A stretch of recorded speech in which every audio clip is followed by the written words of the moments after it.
Hi, my name is Stephanie Lisa Ayala, and today I will be presenting on John Piaget's cognitive development theory and its application to autism.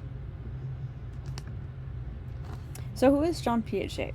John Piaget created the theory of cognitive development, which revolutionized how we understand children's learning. He emphasized that children are active participants in constructing knowledge, and this theory continues to inform modern teaching practices, especially in how we support children with autism spectrum disorders. He was a psychologist from Switzerland with a background in biology and philosophy. He worked with Alfred Binet, also another psychologist, where he observed how children reason and learn. His multilingual and democratic upbringing in Switzerland also influenced his views on education as a process that develops reasoning with social context.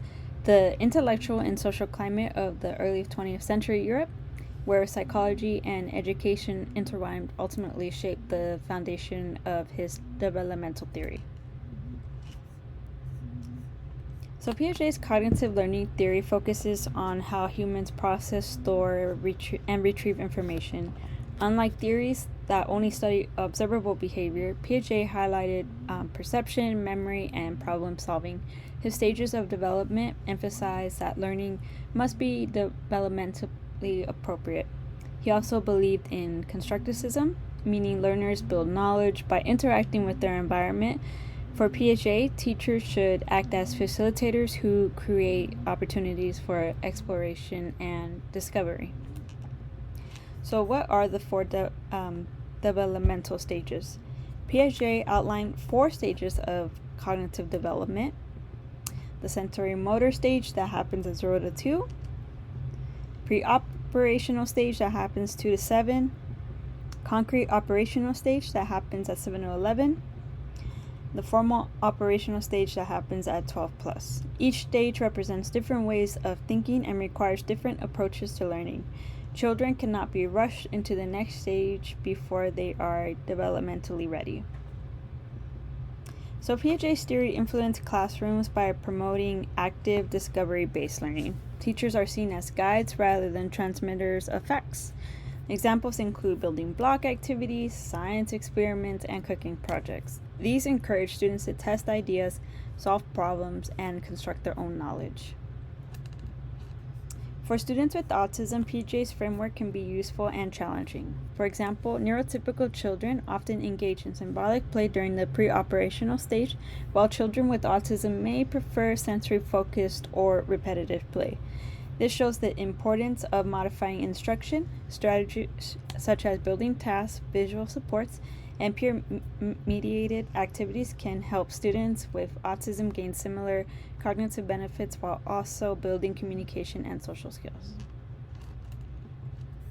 So Piaget's stages were presented as universal, but new research shows cultural and neurodiverse differences influence development. Children with autism may excel in some cognitive areas while facing challenges in abstract reasoning or social skills. Critics also argue that Piaget overlooked culture, language, and environment, which are now recognized as critical to learning. Some of the limitations, and despite its strengths, Piaget's theory has limitations. The stages can be too rigid, since children often progress at different rates. This theory also did not fully account for cultural, linguistic, or neurodiverse differences. Research on children with autism, for example, show that development can look very different from Piaget's stages. These limitations mean the theory must be adapted to meet the needs of today's diverse classrooms. For a biblical perspective, Piaget's emphasis on guiding children aligns with Proverbs 22:6, which says, "Start children off the way they should go, and even when they are old, they will not turn from it." This highlights the responsibility of educators to meet children where they are developmentally and culturally while supporting their growth.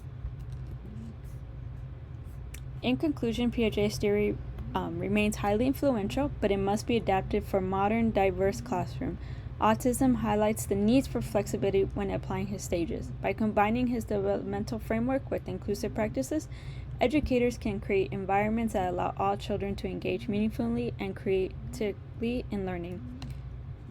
These are my references. Thank you so much for watching.